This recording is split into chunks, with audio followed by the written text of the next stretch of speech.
กันมันบ่ได้เป็นย้อนว่าหัวใจของน้องมันลืมง่ายและหากจริงหมดความหมายย้อนว่าหญิงผู้นี้มาลวงล่อให้เก่ามองและหากเขาแล้วผ่าต้องไปไม่ไรหนียิ่งอับปีทั้งใจหักผู้ใดก็ลืมจอย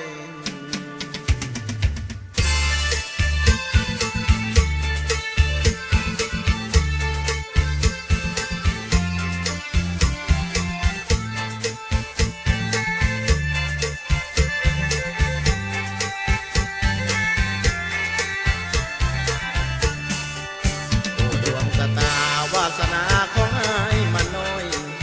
เอาบ่ได้คอยเขาได้หัวหมอวิวาถึกหลอกโศกซ้ำละกำเกือบสิ้นสีวายอดยิงโสภาทำมันยามาหลอกลวงกันหักแล้วก็ลืมที่เมาไปเว้าคนใหม่โอ้ยหัวใจผู้หญิงน้องนั้นสั่งลืมบ่น่าจะเป็นหน้าตาโสภาดูดึงแต่ใจขี้ลืมน้องลืมไม่ได้ลงคอเป็นแนวนี้คงบ่สมหวังขัดเสียเมฆตั้งต่อยิ่งสอพอไอ้โลดแต่นอกกระป๋องมันแต่งงานเลยมีจอยโบดังคำจ๋าละบ่เห็นนางมาสองทางแหลงเศร้าคำนางเว้านำสายหลายเถื่อคงเบื่ออยู่แล้วก็ไปจอยบอกมาไอ้นี้ได้นั่นแต่คอยหาบ่เห็นน้องมาว่าจาน้องคงจะลืม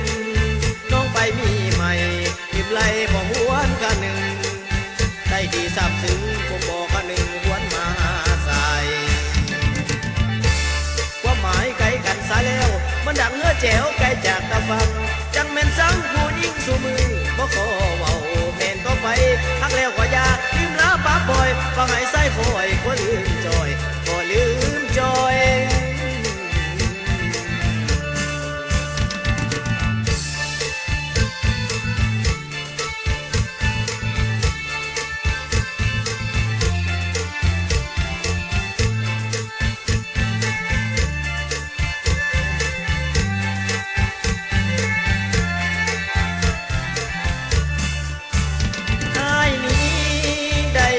คอยหาบ่เห็นน้องมา